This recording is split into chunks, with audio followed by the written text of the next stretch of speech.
Salut băieți și fete și bine v-am regăsit la un nou episod. Astăzi ne vom juca Captivity, un joc recomandat de acest domn minunat aici. Acesta este adevăratul Outlast de bugetică. Sper să strângem 10 like-uri, nu o să mai pun să facem 20. Deși astăzi vreau să fac videoclip cu Resident Evil 8. Mă rog, trebuia să-l postez, dar ghicișe, jumătate din ce am filmat s-a corupt. Deci da, nu pot să... în săptămâna asta nu o să vedeți un videoclip cu Resident Evil 8 prea curând, din păcate. Dar haideți să începem. Scuzați-mă de intro ăsta atât de lung. Să băgăm single player. Opa! Normal, easy, ghost, hard.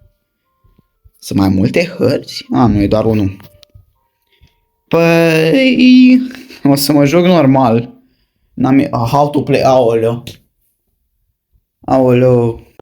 Da, normal că există reclame și pe jocul ăsta. Nu se poate, aoleu. Mamă, ce-ți băsesc vitățile astea, doamne. Ok, așa mă pot... Iha! Ok, nu contează. Iată, mă, am și mâini, am și picioare. Ok. Se pare că...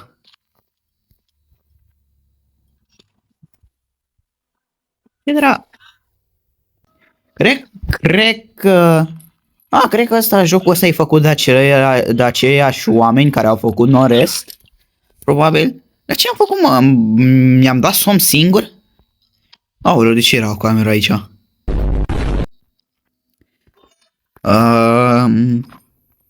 Da, asta chiar că e...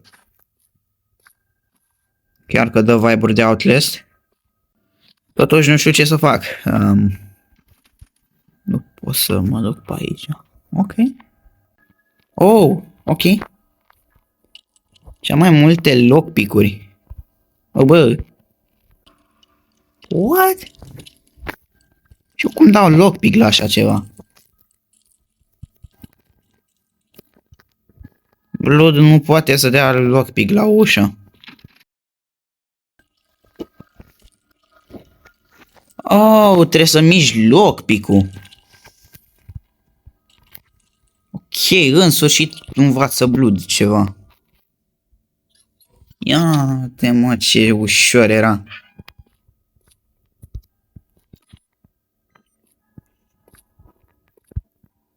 Aha, aici. Deci trebuie să intru pe găoace, ok. Hai că am experiență în așa ceva. Și acum intrăm în perete, bun. Mamă, dar întuneric e. Nu stai, mă, să dau luminozitatea mai mare, doamne. Running or walking, press the jump button, ok. Deci înseamnă...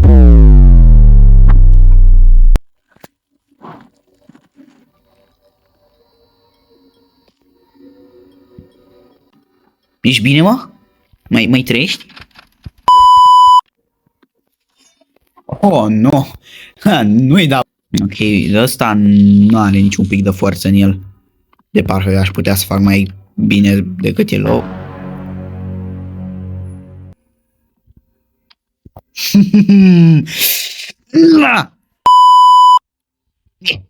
Bă, da, ce? Are hack. Ce pe aici? Nu e nimic. Alo? Ok.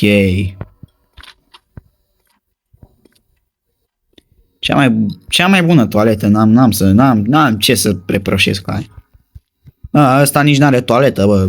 Și mai forță, și mai bine. Coaie, ăsta nu e lobby-ul din Outlast? Ăsta chiar e lobby-ul din Outlast. Chiar ăsta e un fel de Outlast de telefon. Coaie. Are hârtie igienică. Asta n-a mai avut hârtie igienică. Medkit? Poate ajuta. Mă rog. Ok. Futu-ți morții, mă. Futu-ți morții. Futu-ți morții. Ce-i asta? De crezi că fugi, mă? Futu-ți morții, mă. Fuzi morții, fuzi morții, fuzi morții, fuzi morții, fuzi morții, fuzi morții, mătii, gură, maci. Măta să fac. Bă, nu lăsa bătaie. Gură, te Bă, stai, bă! Stai, bă, nu pleca, că vreau să te bas, să te cași pe tine. Ești mai... Ce mecher, mă? Hai, bă. Ups.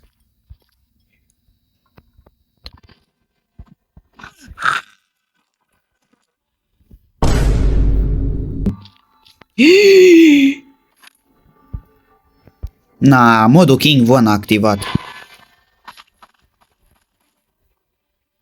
Să nu-mi spui că nu mă...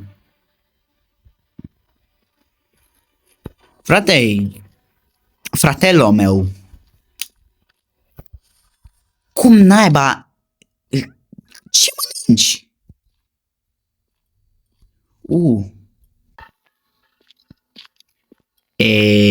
Headshot.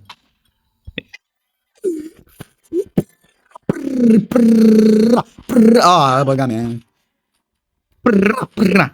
Oulă. Ce-i în gură ăla?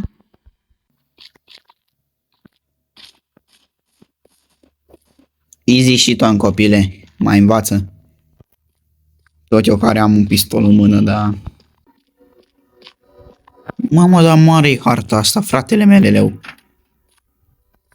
Ia, școală, na, pleacă mă, mare de aici. Totuși, cam degeaba îți dau ăștia arme, deoarece oricum nu omori ratații ăștia pe aici. Deci nici nu prea știu ce să zic despre armele în jocul ăsta. Da, să zicem că sunt ok. Unde naiba am ajuns? Poți să te împușc? I-a trecut glonțul fix prin cap și n-a murit. Wow. Oleo. Oh, Gheorghe, stai mă, e prank, e prank din ăla, Doamne ferește. Da, asta mai-mi trebuia mie, sincer. Ia stai, fiți atenți, bug. E prieten invizibil, știe jocul ce face. Oh. Uh-oh. Știi ceva, îi dau cu cărămida în cap. Și dacă îl prind abelito.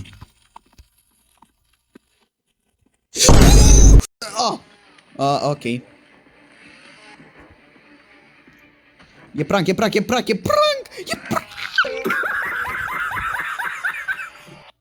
Game over, do you want to try again? Hell no.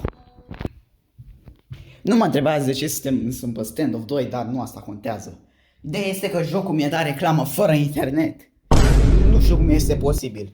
Mă rog, unde eram, sper că v-a plăcut, nu uitați să dați like și subscribe și ne revedem pe data viitoare. Pa, pa, băieți și fete.